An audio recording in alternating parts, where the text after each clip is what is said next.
যেমন আমি এক দেশ সফর করছি, মরিতানিয়া, যদিও আরব দেশ। ওই দেশের 80% নারী পুরুষ হাফেজ, আরো বেশি হবে, আমি কম বলছি মনে হয়। ওরা মার পেটের থেকে কবি হয়ে জন্ম নেয়। মরিতানিয়া আপনারা জান নাই, আরব দেশ, সাহারা মরুভূমির শেষ দেশ, আটলান্টিকের পাড়ে, আমাদের দেশের থেকে 15 থেকে 20 গুণ বড়। হ্যাঁ, দুনিয়া একটা দেশ আছে যারা 1000 বছর ফ্রান্স ওদেরকে শাসন করছে, কিন্তু কোনো কালচার চেঞ্জ করতে পারে না। কোনো কালচার চেঞ্জ করতে পারে না। অথচ 1000 বছরের উপরে ফ্রান্স শাসন করছে, কিন্তু ফ্রান্স ওদের কালচারে আঙ্গুল দিতে পারে না। ওই দেশে এখনো আছে। ওই দেশটার আলেম ওলামা বেশিরভাগই কাদেরিয়া তরিকার, আব্দুল কাদের জিলানী রহমতুল্লাহ আলাইহির তরিকার লোকজন, কাদেরিয়া। ওইখানে পাবেন, শত শত পাবেন আপনি। মনোযোগী হইলে তলব প্রমাণ হবে, আর তলব যখন প্রমাণ হবে তখন আল্লাহ আপনাকে আমাকে দিবে। দুনিয়া দিবে না, দিন দিবে, দিন। তখন আমার ভিতরে যা আসার এটা আসবে, নাইলে একদিন কিন্তু আফসোস করতে হবে। মানুষ আফসোস করবে, হাদিসে আছে এতটুকু আফসোস করবে যে নিজের হাত নিজে চাবায়া খাইতে খাইতে এই পর্যন্ত চলে আসবে, ওর খেয়ালই থাকবে না যে এত দূর হাত চাবায়া ফেলছে। মাঝে মাঝে দুই একটা চিত্র দেখা যায়, কোরআনের চিত্র আছে। মিশরের মেয়েরা জানতোই না যে হাত কেটে ফেলছে। জানতো নাকি? না, রক্ত দেখা দেখতেছে, আরে আমারটাই তো আমি কেটে ফেললাম, ঠিক না? গভীর মনোযোগের কারণে আফসোস এতটুকু হবে যে নিজের হাত নিজে চাবায়া খায়া ফেলবে, কিন্তু আফসোস কোনো কাজে দিবে না। কসম, আজকে আফসোস কাজে দিবে, কিন্তু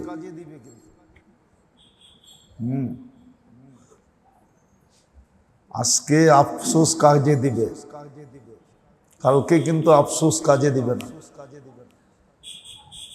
চাই আফসোসের গভীরতা যতই হোক, যত লম্বাই হোক, কোনো কাজে দিবে না। আজকের আফসোস কাজে দিবে। আজকে যদি কেউ আফসোস করে মনের থেকে হায়ও বলতে পারে না, হায় করলাম কি, হায়, এতটুক বলতে পারলেও সে আল্লাহর কে নিজের দিকে আকৃষ্ট করতে পারবে। হাদিসে আছে, আল্লাহ ছুটা আইসা বলবে, গফারতু লাকা যুনুবা ওয়াল আওসার, তোর গুনাহ খাতা মাফ করে দিলাম। ওয়ালি আজলিকা সাম্মাইতু নাফসিয়াল আজিজুল গফফার, এই জন্যই আমার নামটা আমি গফফার রাখছি, নাহলে আমার রাখার দরকার ছিল না। আল্লাহ কেন গফফার নাম রাখবেন? আল্লাহ তো আল্লাহ, অলি নল, সে আবার গফফার নাম রাখবেন কেন? আল্লাহ বলছে তোমার জন্য রাখলাম।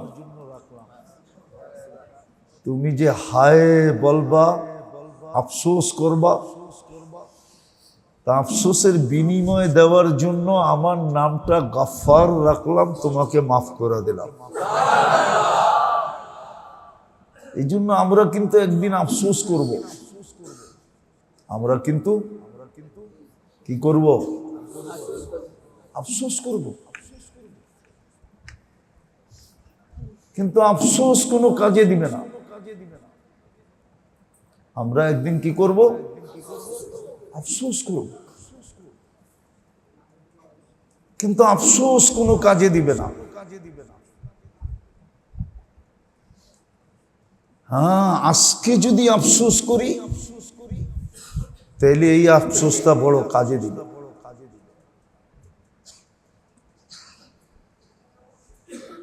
এই জন্য মানুষ যেন আফসোস না করতে হয়, বিশেষ করে উম্মতে মুহাম্মাদির যেন কাল কিয়ামতের দিন আফসোস না করতে হয়, লজ্জিত না হইতে হয়। কেননা আপনার আমার লজ্জা, আপনার আমার লজ্জা না, এই লজ্জা কিন্তু মুহাম্মদুর রাসূলুল্লাহ পর্যন্ত যাবে।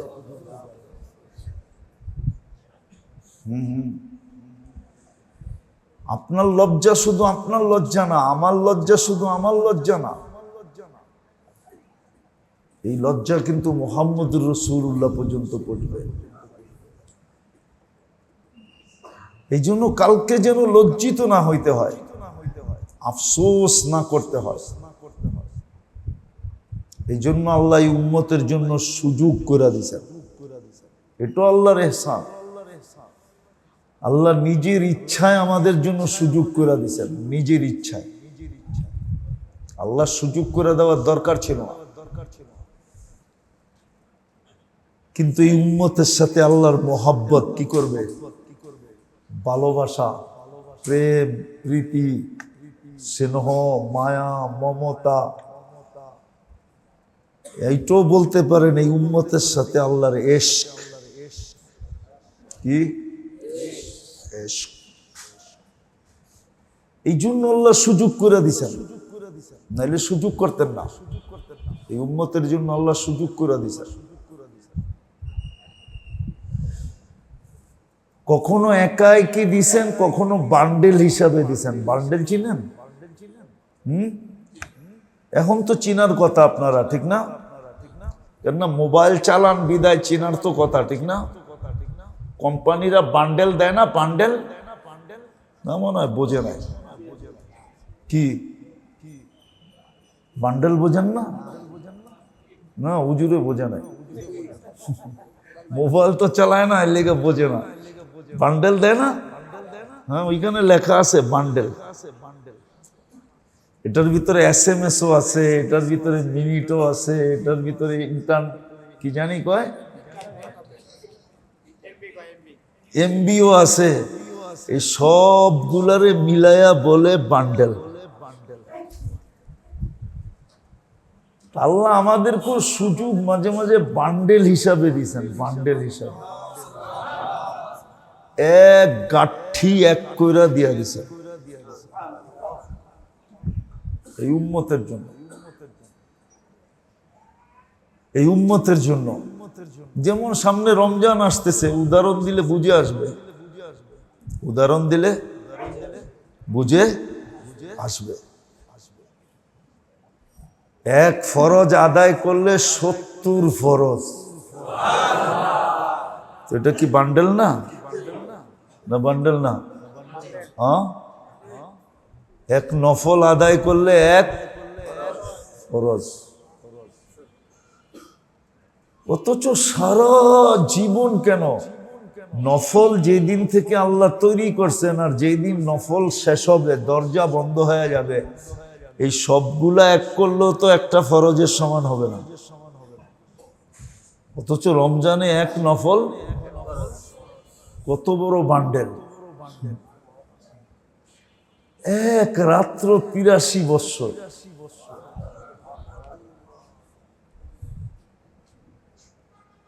দশ দিন রহমত দেওয়ার জন্য শুধু দরজা খোলা রাখবেন না, ডাকতে পর্যন্ত থাকবেন। প্রথম 10 দিন কি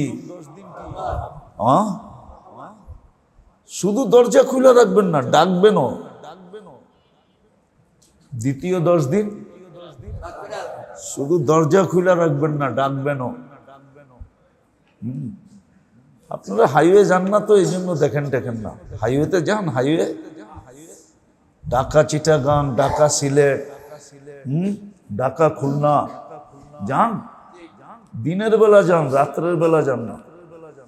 রাত্রের বেলা দেখবেন হোটেলাররা টর্চ লাইট দিয়ে ডাকতে থাকে।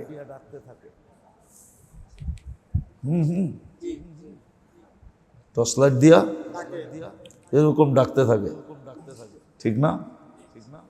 যারা যায় ওরা দেখে, মনে হয় যে বিনা পয়সায় খাওয়াইবো আর কি, এরকম ডাকে। কিন্তু গেলে গলা কাটটা রেখে দিবে। তো আল্লাহ দ্বিতীয় 10 দিনে মাগফিরাতের জন্য ডাকতে থাকে। তো যেটা আমি বুঝাইতেছিলাম, আল্লাহ করুক, বুঝে আসুক, বুঝে আসলে কাজে দিবে, কাজে দিবে। নইলে একটা উদাহরণ দিয়ে বোঝানো যায়। এক সময় চোখের পানির ভিতরে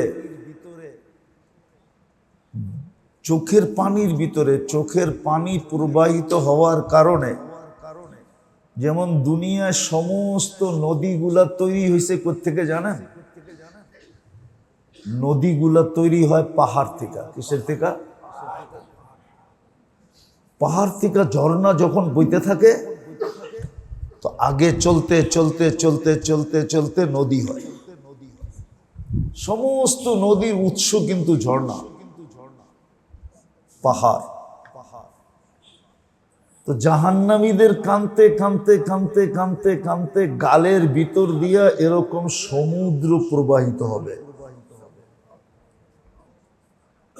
আল্লাহ রসুল বলছেন, দুনিয়ার যত বড় শিপ মনে চায় তুমি চালাইতে পারবে, কিন্তু এই চোখের পানি কোনো কাজে দিবে না।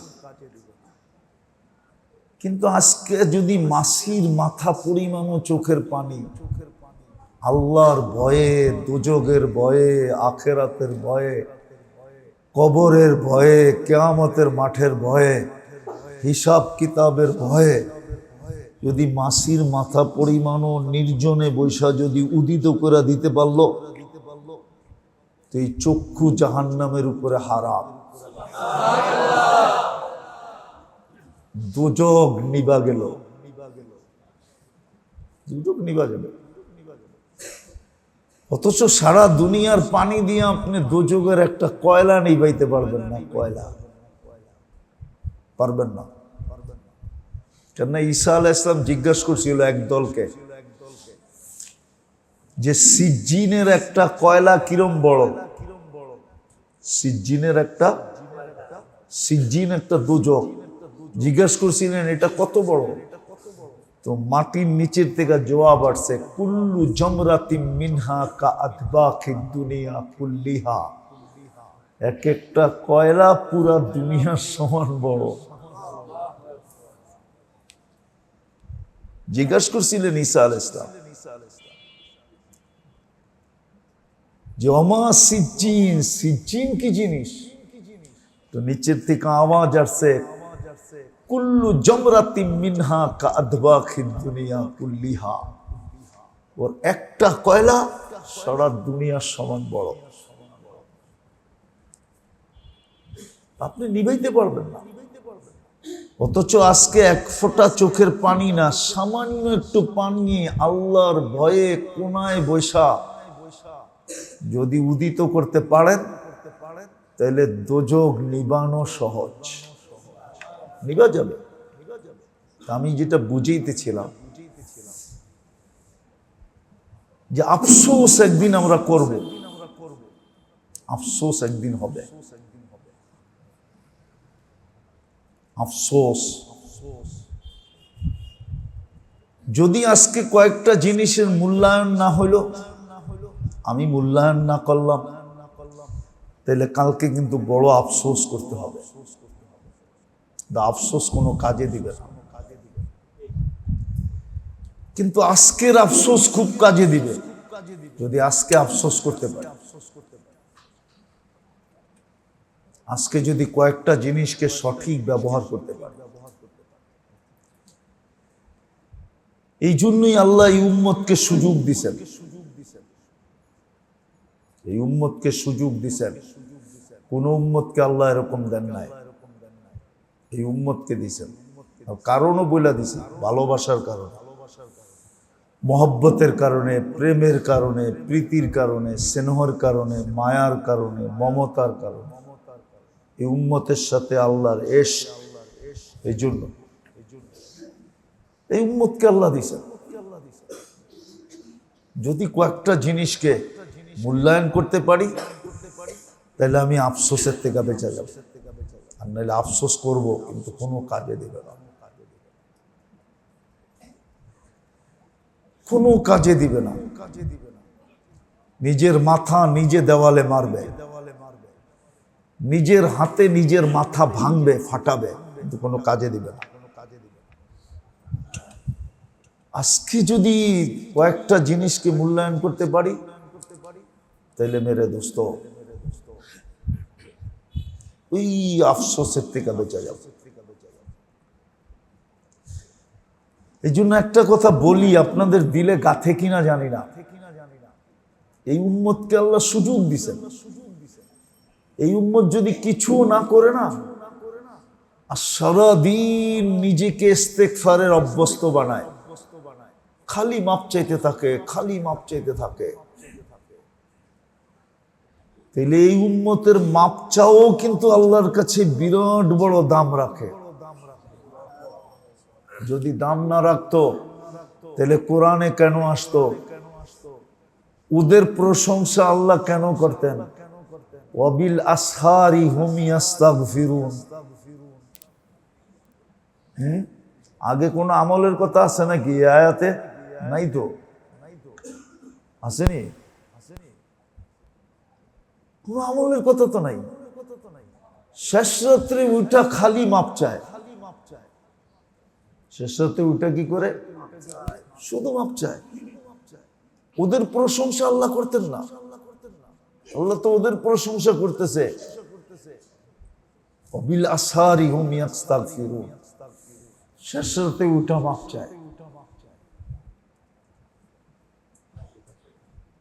তাহলে প্রশংসা করতেন না।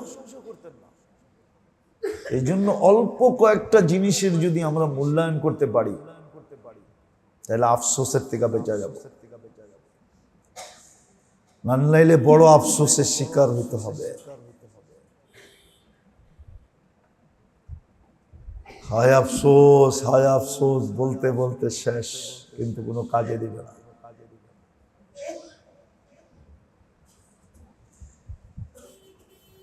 একদিকে দেখানো যায়, বেশি না, বেশি না, তিনটা জিনিসের ব্যবহারই যদি সঠিক হয়ে গেল, তিনটা জিনিসের ব্যবহার সঠিক হয়ে গেল। একটা হলো যতটুকুই আল্লাহ হায়াত দিছেন এটার যদি সঠিক ব্যবহার হয়ে গেল।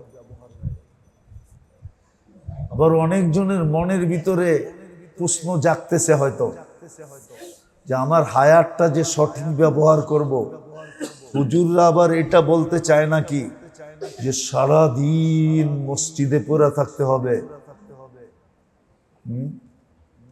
না, আপনি সঠিক ব্যবহার শিখেন না, আপনি হায়াতের সঠিক ব্যবহার শিখেন। আপনি দোকানে বসে থাকবেন আর ফেরেশতা আপনাকে দেখা মুস্কি মুস্কি হাসতে থাকবে আর বলবে এই লোকটা দোকানে থাকলে কি হবে, তো কিয়ামতের দিন নবীদের কাঁধে কাঁধ লাগায়া উঠবে। সারাদিন নাক ডুবায়া ব্যবসা করলে কি হবে? এর হাসর তো নবীদের সাথে লেখা হয়ে গেছে।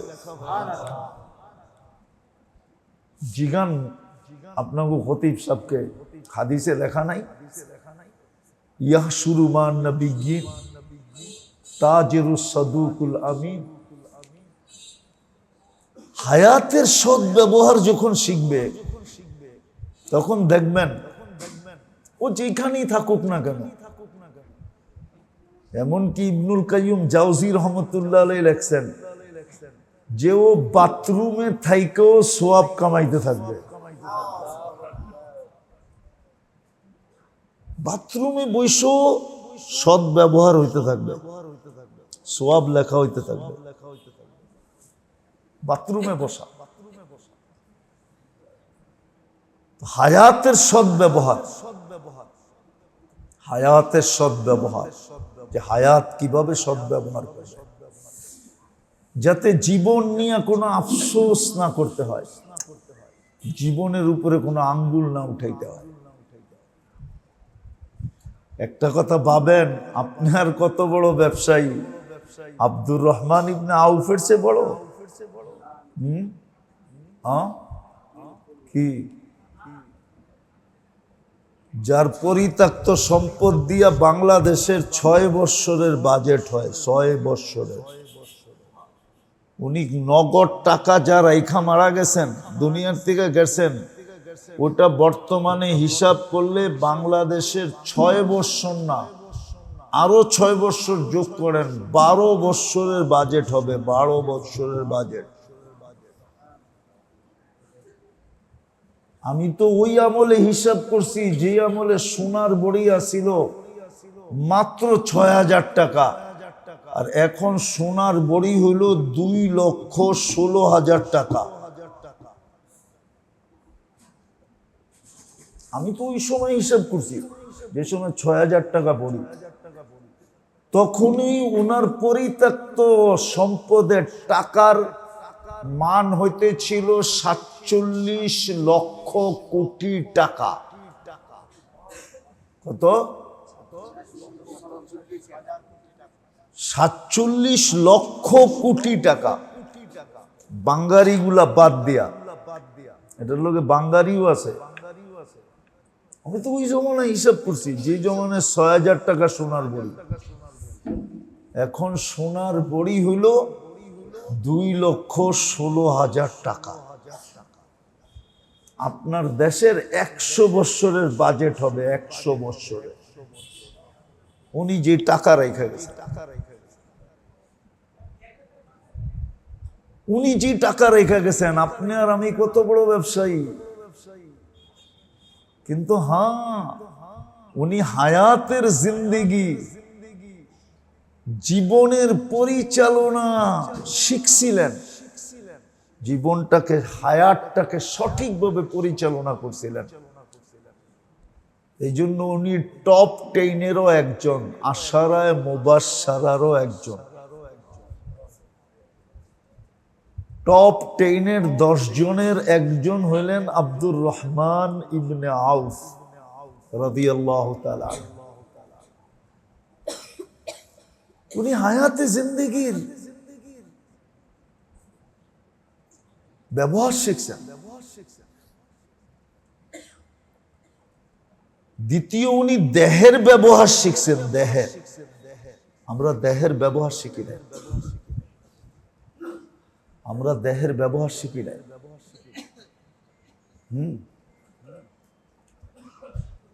তৃতীয় কথা, লম্বাও করা যাবে না, সুযোগ নাই, স্বাস্থ্য অনুমতি দেয় না। তৃতীয়, আল্লাহ ওনাদেরকে যাকে যতটুকু দিছেন, 1 টাকা দিছেন, 1 টাকার ব্যবহার শিখো। যেটাকে সম্পদ বলে, ধন সম্পদ, এটার ব্যবহার শিখো। আমি 3টার ভিতরে 300টা ঢুকাইয়া দিলাম। এই 3টার ব্যবহার যে শিখলো, ওকে কোনোদিন আফসোস করতে হবে না। আখেরাতে কোনো আফসোস ওর জন্য অপেক্ষা করবে না। ওরা আখেরাতে কোনো আফসোস করতে হবে না, মৌতে কোনো আফসোস করতে হবে না, কবরে কোনো আফসোস করতে হবে না, কিয়ামতের মাঠে কোনো আফসোস করতে হবে না, হিসাব কিতাবে যে কোনো আফসোস করতে হবে না, পুলসেরাতে যে কোনো আফসোস করতে হবে না। কোথাও ওর জন্য আফসোস নাই, আফসোস মুক্ত। এই 3টার ব্যবহার যে শিখল, যেটাকে এইভাবে বলা যায় জান, মাল, হায়াতে জিন্দেগি, 3টার ব্যবহার যে শিখা ফেলল, ওর কোনোদিন আফসোস করতে হবে না। রব্বে কাবার কসম, ওর কোনো ঘাটিতে কোনো আফসোস নাই, কোনো আফসোসের প্রয়োজন নাই। ওর আফসোসের দরকার নেই।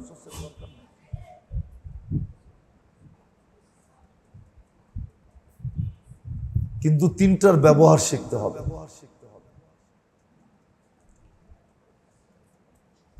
এটার জন্য এক মেহনত আছে, তরবিয়ত আছে, আমাদের দেশে নাই, এক সময় ছিল। দুনিয়ার কিছু কিছু দেশে এখনো আছে। যেমন আমি এক দেশ সফর করছি, মরিতানিয়া, যদিও আরব দেশ। ওই দেশের 80% নারী পুরুষ হাফেজ, আরো বেশি হবে, আমি কম বলছি মনে হয়। ওরা মার পেটের থেকে কবি হইয়া জন্ম নেয়। মরিতানিয়া আপনারা জান নাই, আরব দেশ, সাহারা মরুভূমির শেষ দেশ, আটলান্টিকের পাড়ে, আমাদের দেশের থেকে 15 থেকে 20 গুণ বড়। দুনিয়া একটা দেশ আছে যারা 1000 বৎসর ফ্রান্স ওদেরকে শাসন করছে, কিন্তু কোনো কালচার চেঞ্জ করতে পারে না। কোনো কালচার চেঞ্জ করতে পারে না। অথচ 1000 বৎসরের উপরে ফ্রান্স শাসন করছে, কিন্তু ফ্রান্স ওদের কালচারে আঙ্গুল দিতে পারে না। ওই দেশে এখনো আছে। ওই দেশটার আলেম ওলামা বেশিরভাগই কাদেরিয়া তরিকার, আব্দুল কাদের জিলানী রহমতুল্লাহ আলাইহির তরিকার লোকজন, কাদেরিয়া। ওইখানে পাবেন, শত শত পাবেন আপনি। ওরা বলে কব্বা, আমরা বলি খানকা। কব্বা বানানো আছে, শত শত লোক পড়া সারা দিন রাত মেহনত করতেছে, পাইলে খায়, না পাইলে না খায় থাকে, রোজা রাখে। এই 3 জিনিসের ব্যবহার শিখে, 3 জিনিসের। দুনিয়া একজন প্রেসিডেন্ট আছে যার কোনো প্রটোকল নাই, এটা হলো মরিতানিয়ার প্রেসিডেন্ট, ওর কোনো প্রটোকল নেই। ও একা গাড়ি চালায়, একা বাইরে, সপ্তাহে 1 দিন উট চড়ায়, 6 দিন রাজপ্রাসাদে থাকে। সপ্তাহে 1 দিন উট চড়াইতে যায়, উটের খামার আছে, ওইখান থেকে উট টুট চড়ায় টড়ায় দুধ টুধ লয়া তারপরে ফিরে আসে শহরে। ওর কোনো প্রটোকল নেই, সামনে কোনো পুলিশ মুলিশ কিচ্ছু নেই, ও একা গাড়ি চালায় যায়। আমি ওই দেশে গেছি, এই জন্য বলতেছি, আমি চোখে দেখছি এই জন্য বলতেছি, ওর কোনো প্রটোকল নাই।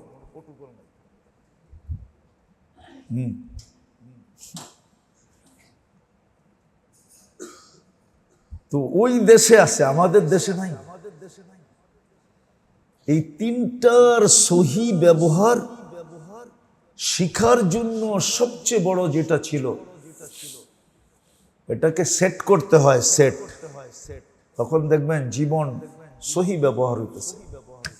চাই সেটা বাজারে বসে থাকুক, চাই সেটা রোটে পড়া থাকুক, চাই সেটা ঘাটে পড়া থাকুক, চাই সেটা হাটে পড়া থাকুক, চাই বাজারে পড়া থাকুক, চাই মেইলে, চাই ফ্যাক্টরি, দুনিয়ার যেখানে পড়া থাকুক, ওর হায়াত সহি ব্যবহার হবে, ওর দেহ সহি ব্যবহার হবে। সহি আল্লাহ যতটুকু সম্পদ দিছেন, 1 টাকাও যদি দিয়া থাকে, সহি ব্যবহার হবে, গলত ব্যবহার হবে না, আফসোসের কারণ হবে না, বরং খুশির কারণ হবে। এটা পরিবেশের মধ্যে যে শিখতে হবে। এই জন্য আল্লাহওয়ালাদের সোহবত ছিল আগে, ক্ষেত্র ছিল, এখন ক্ষেত্র আমাদের দেশে নাই। আর কারো ভিতরে এই আগ্রহ নেই। আছে, দুনিয়ার কিছু দেশে আছে, এখনো আফ্রিকাতে আছে। ওই মরিক্কো আফ্রিকার দেশ, মিশরও কিন্তু আফ্রিকা মহাদেশে পড়ছে। লিবিয়া, টিউনিসিয়া, এগুলো সব আফ্রিকা মহাদেশের দেশ। শুধু আফ্রিকা মহাদেশে কিছু দেশে আছে এখন, যেখানে মানুষ চলে যায় 1 মাস 2 মাস 3 মাস বৎসর পড়া থাকে, সোনা হইয়া বাহির হয়ে আসে, তখন আর এই 3 জিনিস এরকম জায়গায় ব্যবহার হয় না যেটার দ্বারা ওকে কখনো আফসোসের শিকার হতে হবে। আফসোসের শিকার হতে হবে না, এটা শিখতে হবে মেরে দোস্ত, শিখতে হবে, তাহলে আফসোস হবে না, তাহলে বড় আফসোস হবে। আর বললাম না, কালকের আফসোস কোনো কাজে দিবে না, কালকের চোখের পানি কোনো কাজে দিবে না, কালকের তওবা কোনো কাজে দিবে না, আজকে কাজে দিবে। এই জন্য দরখাস্ত সবারই কাছে, যদি এই উম্মতের জন্য আল্লাহ সুযোগ দিছিলেন। আমি একটা উদাহরণ দেই, কোরআনে আছে, ইন্না ইদ্দাতাশ শুহুরি ইনদাল্লাহি 12 শাহরান ফি কিতাবিল্লাহ মিনহা আরবাআতুন হুরুম। আয়াতের শেষ কি? ফালা তাজলিমু ফীহিন্না আনফুসাকুম। আল্লাহ এই উম্মতকে 4 মাস গুনাহ করতে নিষেধ করেছিলেন। 4 মাস গুনাহ করো না।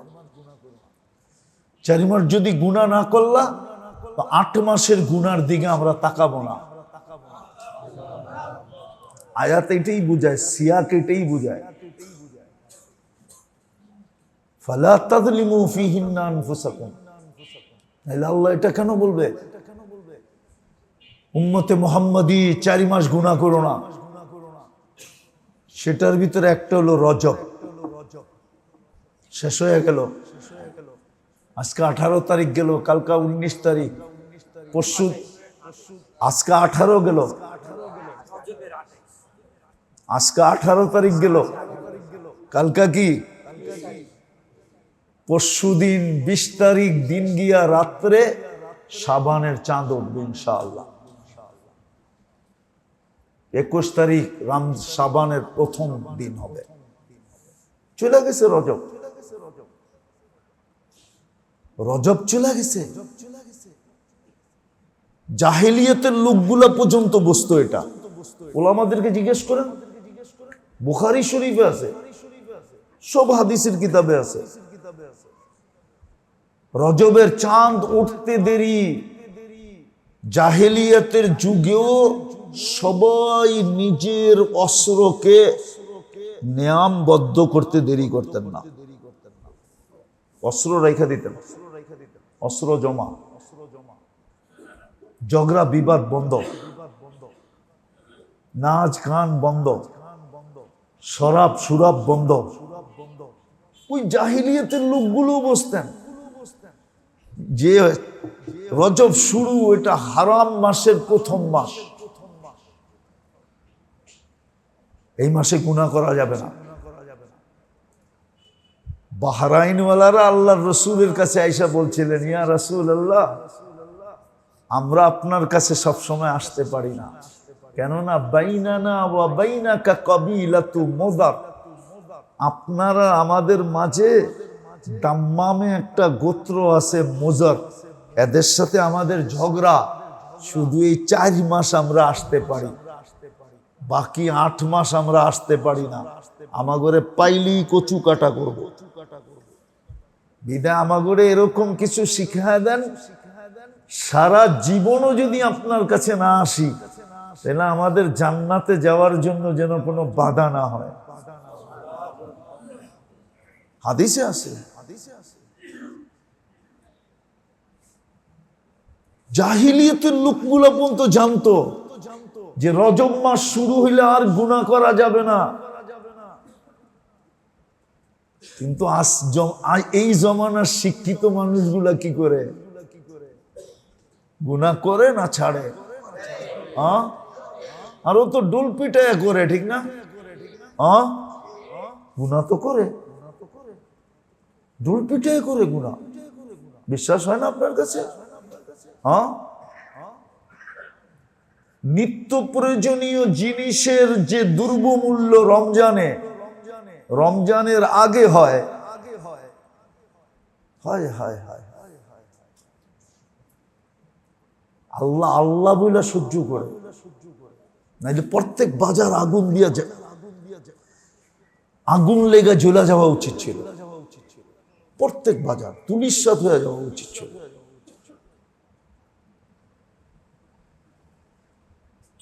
রমজান মাসে যে সিন্ডিকেট হয়, এই তো চান উঠার লগলগ হবে, হওয়া শুরু হবে, ঠিক না? কি হ্যাঁ, শুরু হবে না?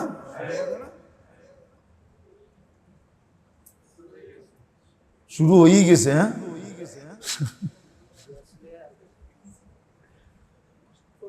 আফসোস আফসোস আফসোস। ওই যে বললাম না, শিক্ষা নাই, দীক্ষা নাই।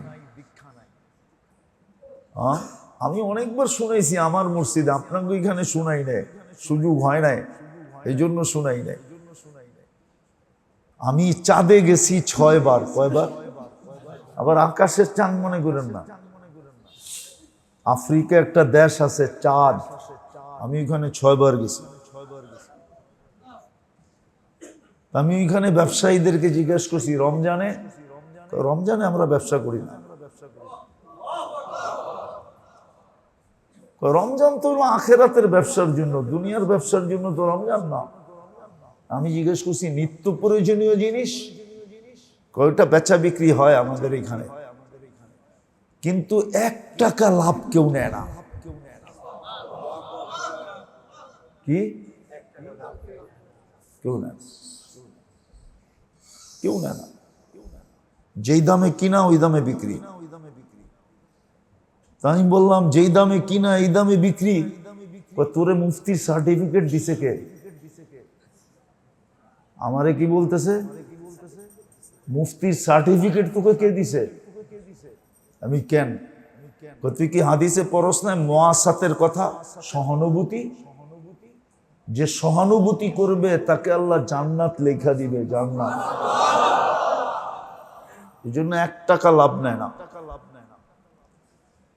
আর ক্রেতারা আবার বিক্রেতাকে বলে, তুমি তো 1 টাকা লাভ নেও না জান্নাত কামানোর জন্য, তুমি জান্নাত একা কামাইবা, আমি জান্নাত কামাবো না? আমি তোমাকে এইটা হাদিয়া দিয়া দিলাম, লাভ দিলাম না, কি দিলাম? আমিও জান্নাত কামাইতে চাই। তো হাসতে হাসতে বলতেছে, যা হাদিয়া দিয়া যায়, লাভ নিলে এতটুকু হইতো না, হাদিয়াটাই লাভের 100 গুণ বেশি হয়ে যায়। অথচ আফ্রিকার দেশ, গরিব দেশ, কালো, যাদেরকে দেখলে আমরা মুস্কি মুস্কি হাসি, ঠিক না? হাসেন না? হ্যাঁ, ওর কালো রং দেখা আপনি হাসেন, ঠিক না? আমি বলে আসছিলাম, আসলে তোরা তো কালো না, তোলা হলি ব্ল্যাক ডায়মন্ড, ব্ল্যাক ডায়মন্ড তোরা। অথচ আমার দেশে নাই, জানি না। অথচ জান্নাত কামানের লেখায় নেওয়ার সুযোগ ছিল রমজানে, জান্নাত লেখায় নিতে পারত। আপনি আসেন, আমি আপনাকে দেখায় দিই, বুখারী শরীফ খুলে লেখায় দিই যে আপনি জান্নাত নিজের নামে লেখায় নিতে পারেন। মান আফতারা সাইমান ফাকাদ আতাকা রাকাবাতাহু মিনান নার, যে কোন রোজাদারকে রোজা খোলাইলো, সে নিজেকে জাহান্নাম থেকে মুক্ত করাইলো। সাহাবা জিজ্ঞাসা করছে, কি দিয়া? আমরা তো পেট ভরে খাওয়াইতে পারবো না। আল্লাহ রসুল বলছে, দুধ দিয়া। দুধও তো সবার কপালে জোটে না, তাহলে খেজুর দিয়া? এটাও তো জোটে না। আল্লাহ রসুল আল্লাহর থেকে অনুমতি নিতে নিতে এখানে নিয়ে আসছেন, ওয়ালাউ শুরবাতা মা, 1 ডোক পানি দিয়া যদি খোলাও, তারপরও তোমাকে জাহান্নাম থেকে মুক্ত করে দেবে।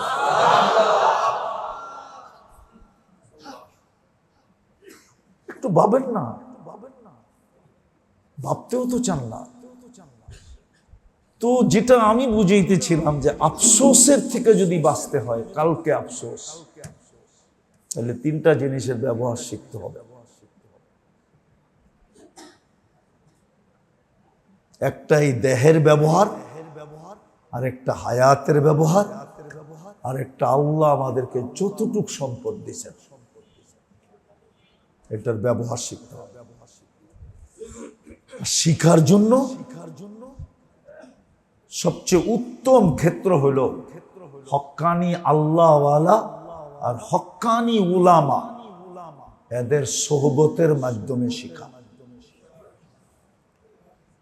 সোহবতের মাধ্যমে। হ্যাঁ, এটার ভিতরে একটা সুযোগ দিতেছি, আপনি যাইয়া বলতে পারেন হুজুর সবগুলা আমার দ্বারা করা সম্ভব না। যেমন সাহাবা জিজ্ঞাসা করছে মাঝে মাঝে, ইয়া রাসূলুল্লাহ এমন একটা শিখায়া দেন যেটা দিয়ে আমি জান্নাতে চলে যেতে পারি। কয়টা? কয়টা? হাদিসে আছে, আল্লিমনি কালিমাতান, আমারে একটা কথা শিখায়া দেন যেটা দিয়ে আমি জান্নাতে চলে যাব। আল্লাহ রসুল শিখায়া দিছে। ওলামাদের কাছে যান, যা বলেন হুজুর এরকম চোখা চোখা কিছু জিনিস শিখায়া দেন। চোখা চোখা বোঝেন? এটা কিন্তু ডাকায়া শব্দ। কি চোখা চোখা মানে কি? হ্যাঁ, আরে না, প্রসিদ্ধ প্রসিদ্ধ, মোটা মোটা, বড় বড়। হ্যাঁ, এটারে ঢাকায়রা কয় চোখা চোখা। চোখা চোখা কিছু শিখাইয়া দেন যেটা দিয়ে আমার এই তিনটা সুরক্ষিত হয়ে যায়, আর আমি হাসতে হাসতে জান্নাতে চলে যেতে পারি। আল্লাহ রসুল শিখাইছেন সাহাবাদেরকে। সাহাবারও বড় চালাক ছিল, সাহাবারও বড়, পুরুষরা তো ছিল ছিল, নারীরও চালাক ছিল। নারীরও আল্লাহ রসুলদের কাছ থেকে এসে শিখা নিয়েছেন। আম্মা জান আয়েশা রাদিয়াল্লাহু তাআলা আনহা বলছেন, আমাদের চেয়ে দিন শিখার ব্যাপারে মুহাজিরের মেয়েরা বহুত বেশি চালাক। আমরা ও আনসারের মেয়েরা, মুহাজির না, আনসাররা তো লজ্জা পাইতো, কিন্তু মুহাজিরের মেয়েরা কোনো লজ্জা পাইতো না। এমন ভাবে উপস্থাপনা করতেন, যেমন একটা দেখাই, বুখারী শরীফে আছে, এক মহিলা এসে বলতেছে, ইয়া রাসূলুল্লাহ ইন্নাল্লাহা লা ইস্তাহি আনিল হক, আল্লাহ হক বলার ব্যাপারে লজ্জা বোধ করে না। আল্লাহ রসুল বুঝা ফেলছে হয়তো একটা প্যাচ দিব, একটা, হ্যাঁ, উপস্থাপনা এরকমই। আল্লাহ যখন লজ্জা করে না, তো আপনি লজ্জা করবেন কেন? তারপরে মাসলা একটা জিজ্ঞেস করে ফেলছে, আম্মা জান পিছন থেকে হাত টান দিছে, আরে তুই করতেছিস কি? লাউড স্পিকার বাইরেরটা খোলা আছে, নাইলে আচ্ছা বইলেই দিই। আর তাহতালিমুল মারআতু, মহিলাদেরও কি নাইট প্রেসার হয়? আর যদি হয়েই গেল তো কি করবে? পুরুষেরটা তো জানা আছে, মহিলারটা তো জানা নাই। জানা আছে নাকি? ওই সময় জানা ছিল না, জিজ্ঞাসা ফেলছে। আনসারের মেয়েরা বড় চালাক ছিল, এরা আল্লাহর রসুলের কাছ থেকে চোখা চোখা জিনিস শিখা উম্মতকে দিয়া গেছেন। সাহাবারা এরকম চালাক ছিলেন। এই জন্য বুখারী শরীফে আছে, সবসময় যারা আল্লাহ রসুলের সামনে থাকতেন, ওনারা বলতেন আমরা অপেক্ষায় থাকতাম কোন গ্রাম্য সাহাবী আসে কিনা। কি কি না, আমরা তো সবসময় সামনে থাকি। এমনি আল্লাহ না কইরা দিছে, লা তাসআলু রাসূলাকুম কামা সুইলা মূসা। মূসা আলাইহিস সালামকে যেরকম জিজ্ঞাসা করতো বনি ইসরাইল, তোমরা তোমাগো নবীকে এরকম বেশি জিজ্ঞাসা করো না। কিন্তু গ্রাম্যরা তো এই আয়াত জানতো না, ঠিক না? ওরা আয়াত ফটাফট জিগাইত। তো সাহাবায়ে কেরাম বলতেন আমরা অপেক্ষায় থাকতাম গ্রাম্য কেউ আসে কিনা। আয়েশা প্রশ্ন করবে, আল্লাহর রাসূল জবাব দিবে, আমরা মধ্যখান থেকে শিখা ফেলবো। এই জন্য আপনাদের কাছে আমার দরখাস্ত, যদি আফসোস থেকে বাঁচতে চাই তাহলে এই তিনটা হেফাজত করতে হবে।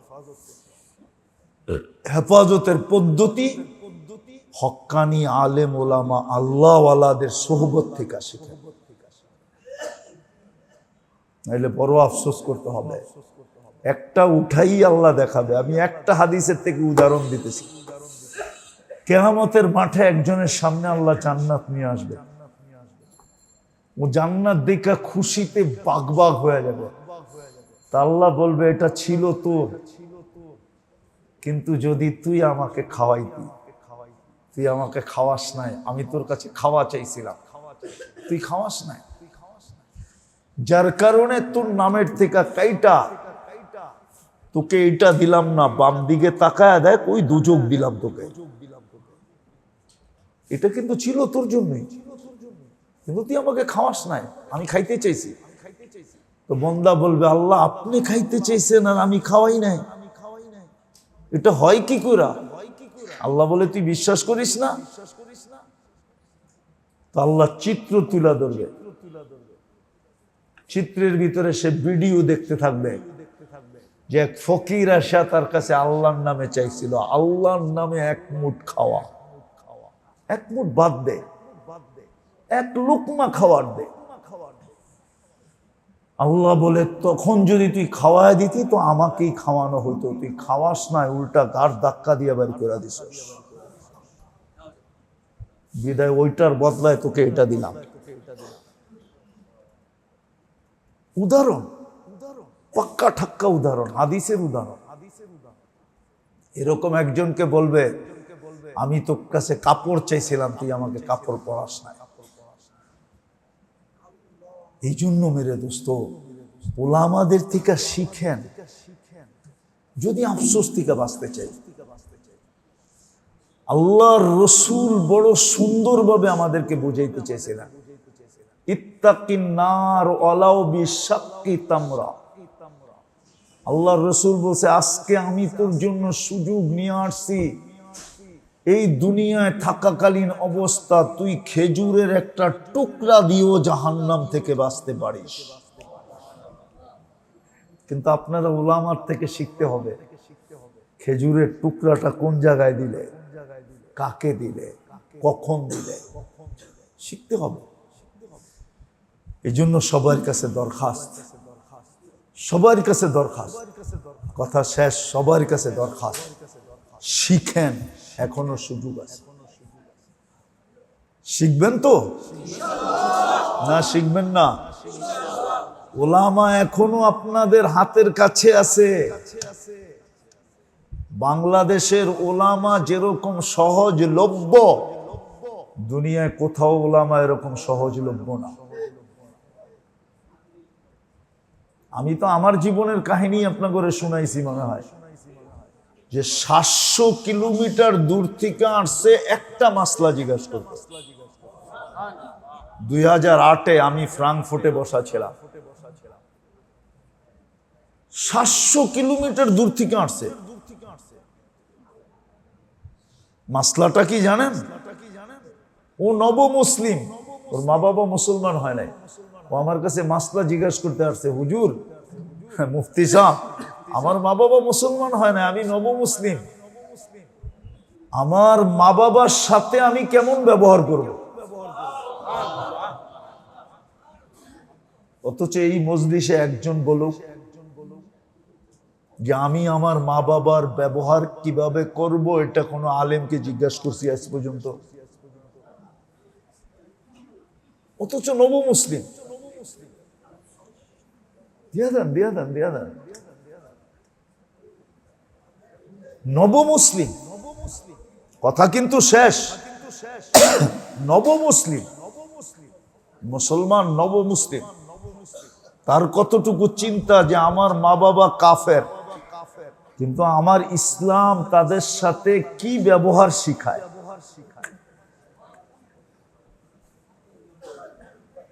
আমাদের দেশে উলামায়ে কেরাম পাওয়াটা সহজলভ্য, আল্লাহওয়ালা পাওয়া সহজ,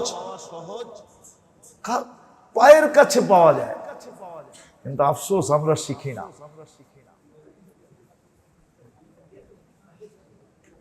জলদি জলদি পাইছে না, আবার দুইবার হয়ে যেতেছে।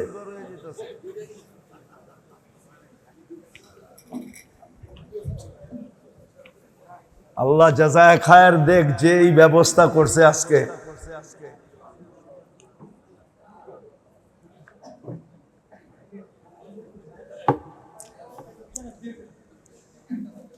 কেউ না কেউ তো এই ব্যবস্থাটা করছে, ওনার জন্য দোয়া করেন, আল্লাহ জাযায়ে খায়ের দেখ ওনাকে। হ্যাঁ,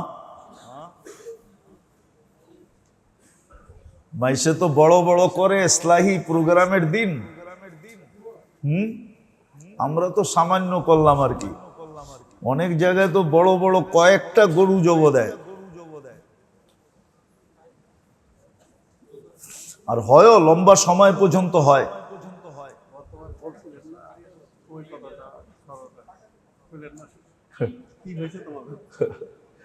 আলহামদুলিল্লাহ, আলহামদুলিল্লাহ, সবাই পাইছে তো। আল্লাহর ঘর, কিন্তু আল্লাহর ঘরের খেয়াল রাখতে হবে।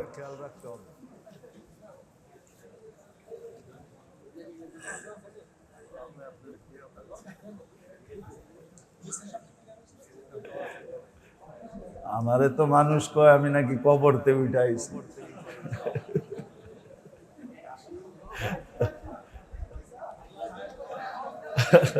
আমিন আমিন আমিন আমিন।